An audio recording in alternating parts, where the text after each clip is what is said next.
അധികം ഉയരമില്ലാതെ പടർന്നു വളരുന്ന ഔഷധ സസ്യമാണ് പനിക്കൂർക്ക അഥവാ ഞവര. കർപ്പൂരവല്ലി, കഞ്ഞിക്കൂർക്ക എന്നും പ്രാദേശികമായി ഈ ഔഷധ സസ്യം അറിയപ്പെടുന്നു. നമ്മുടെ തൊടികളിലും മറ്റും ധാരാളമായി കണ്ടുവരുന്ന പലതരം ഔഷധ സസ്യങ്ങളിൽ ഒന്നാണ് പനിക്കൂർക്ക. പേര് സൂചിപ്പിക്കും പോലെ തന്നെ പനി മാറുവാൻ ഏറ്റവും നല്ല ഔഷധമാണ് പനിക്കൂർക്ക. കുട്ടികളിൽ ഉണ്ടാകുന്ന പനി, ജലദോഷം, കഫക്കെട്ട് തുടങ്ങിയ രോഗങ്ങൾ മാറ്റുവാനും പനിക്കൂർക്ക നല്ലൊരു ഔഷധമാണ്. കുട്ടികൾക്കും മുതിർന്നവർക്കും ഒരുപോലെ പ്രയോജനം ചെയ്യുന്ന ഇത് ആയുർവേദത്തിൽ സ്ഥിരമായി ഉപയോഗിച്ചു പോരുന്ന ഔഷധ സസ്യം കൂടിയാണ്.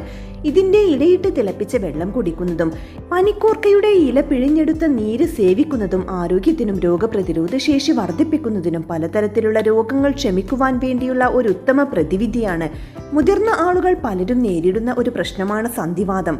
പനിക്കൂർക്ക ഇലയുടെ നീര് സ്ഥിരമായി സേവിക്കുന്നത് അസ്ഥികൾക്ക് ബലവും ആരോഗ്യവും നൽകുന്നത് മൂലം സന്ധിവാതത്തിന് ഒരു പരിധിവരെ ആശ്വാസം നൽകും.